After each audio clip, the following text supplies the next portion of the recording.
बहुत समय पहले की बात है। बुद्ध एक सभा में थे। तभी एक व्यक्ति क्रोध में वहां आया। उसे लगा कि बुद्ध कुछ गलत कर रहे हैं। बुद्ध जहां भी जाते उनके पीछे पीछे लोगों की एक लंबी भीड़ उमड़ पड़ती थी। लोग उनके समीप जाते ही ध्यान मग्न हो जाते।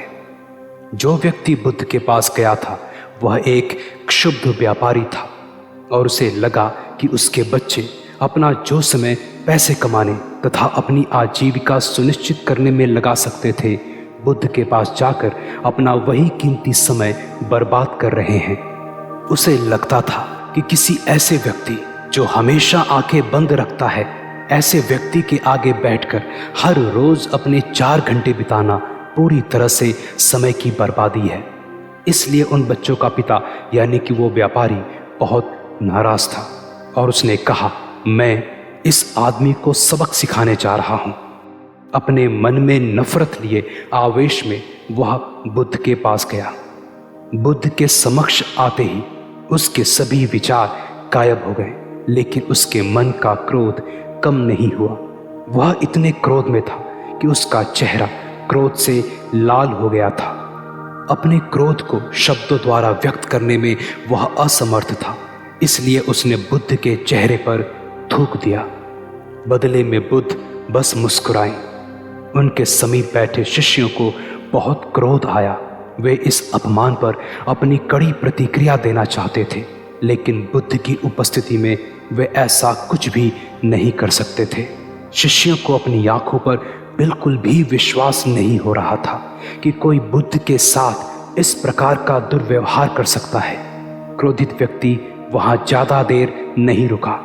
उसने देखा कि उसके इस दुस्साहस पर किसी ने भी उसे कुछ नहीं कहा और स्वयं बुद्ध जिसके साथ उस व्यक्ति ने ऐसा दुर्व्यवहार किया, उनसे बदले में सिर्फ एक मुस्कुराहट के और कुछ नहीं मिला। कुछ देर बाद उस क्रोधित व्यापारी ने मन ही मन सोचा कि अगर मैं यहाँ अधिक समय तक ठहरता हूँ तो मैं इस परिस्थिति को और अधिक सहन नहीं कर पाऊंगा, और वह वहां से चला गया। घर पहुंचने के बाद बुद्ध की मुस्कुराहट को वो अपने मन से नहीं निकाल पा रहा था। अपने जीवन में वह पहली बार किसी ऐसे व्यक्ति से मिला था जिसने उसके इस घृणित कार्य के बदले में इस प्रकार की असाधारण प्रतिक्रिया की।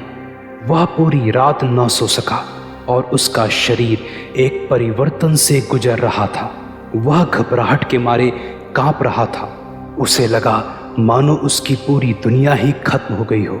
इसलिए अगले ही दिन वह बुद्ध के पास गया और उनके पैरों पर गिर पड़ा और कहने लगा, मुझे क्षमा कर दीजिए, मुझे नहीं पता था कि मैं क्या कर रहा हूं। इस पर बुद्ध ने कहा, मैं तुम्हें माफ नहीं कर सकता। यह सुनकर शिष्यों सहित वहां उपस्थित सभी लोग आश्चर्य में पड़ गए। अपने पूरे जीवन काल में बुद्ध बेहद दयालु रहे हैं।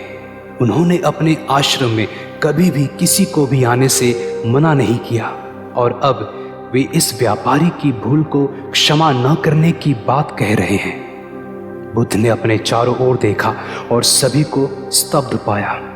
तब बुद्ध ने कहा, मुझे तुम्हें क्षमा क्यों करना चाहिए जबकि तुमने कोई गलती की ही नहीं। तुमने ऐसा क्या गलत किया है जिसके लिए मुझे तुम्हें माफी देनी पड़े। इस पर उस व्यापारी ने जवाब दिया, कल मैं इस सभा में आया था और क्रोध के आवेश में मैंने आप पर थूक दिया था। मैं वही आदमी हूं जिसने यह घृणित कार्य किया। बुद्ध ने कहा, वह व्यक्ति जिसने मेरे साथ दुर्व्यवहार किया वह यहाँ है ही नहीं। आज इस क्षण जो व्यक्ति मेरे सामने खड़ा है वह एक अलग व्यक्ति है। तुम एक अच्छे और बेहतर इंसान हो, एक अद्भुत व्यक्ति हो। तुम्हारा हृदय पवित्र है। तुम्हारे मन में दूसरों के लिए कोई द्वेष नहीं। तुमने कोई गलती नहीं की। यह सब सुनकर उस व्यापारी ने स्वयं को बुद्ध के प्रति समर्पित कर दिया। वह बुद्ध का अनन्य भक्त बन गया। दोस्तों, सच्ची क्षमा का अर्थ है कि जब कोई साफ मन से माफी मांगे तो उसकी अतीत की गलतियों को भुलाकर उस व्यक्ति व्यक्ति को हृदय से अपना ले।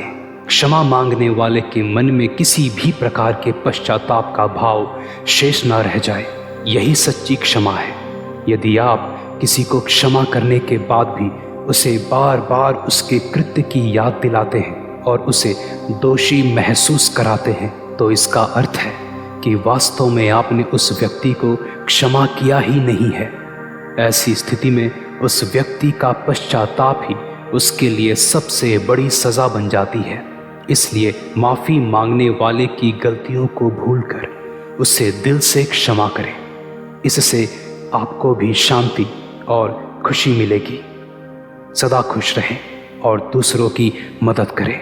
धन्यवाद।